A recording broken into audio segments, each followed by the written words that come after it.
And back to our top story today, U.S. forces launching self-defense strikes against Iran. For more on that, we are joined by retired Colonel Mike Jernigan. He is a visiting fellow at the Heritage Foundation. Colonel, great to see you.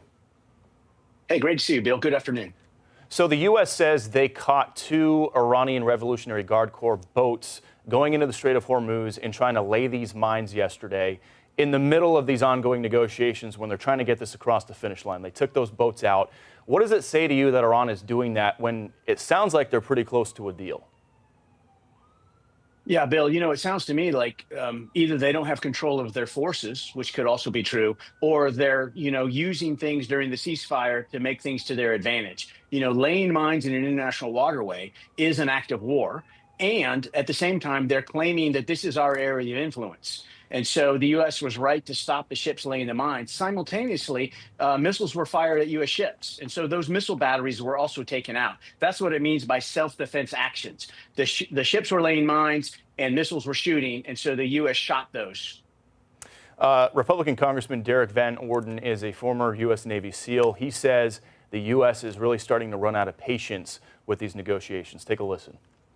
Our patience is wearing very thin, and that it's time for them to actually come to the table in good faith, which they have not done yet. And there is not an endless amount of time that they have to try to maintain what they control with the Strait of Hormuz and try to get nuclear weapons. The time is running out. Colonel, what do you make of his point there? There's been a feel that Iran is just kind of stringing the U.S. along, trying to elongate this as much as they can. What do you think? I completely agree. Everything in the Iranian negotiations is all the stuff that they want. They want financial relief. They want the U.S. out of the Straits of Hormuz. They want to be left alone to continue to do their proxies. And nothing that they don't want to give up is discussed, specifically their ability to make nuclear weapon material and have a nuclear weapon in the future. So they're saying all the stuff we want at the front, we need to talk about first, and none of the stuff that we don't want to give up, we don't want to talk about. And so what I think is happening is they're trying to delay to get to a situation.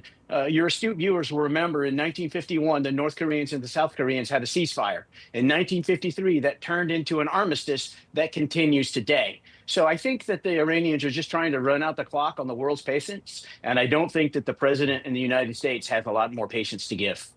Well, President Trump is now tossing around the idea of, if there is a peace deal here, having some of those regional partners join the Abraham Accords as part of that peace deal. Senator Lindsey Graham loves what he's hearing. He says in part, quote, President Trump's most recent proposal requiring expansion of the Abraham Accords as part of a negotiated settlement to the Iran conflict is simply brilliant and would result in the most significant change in the Middle East in thousands of years.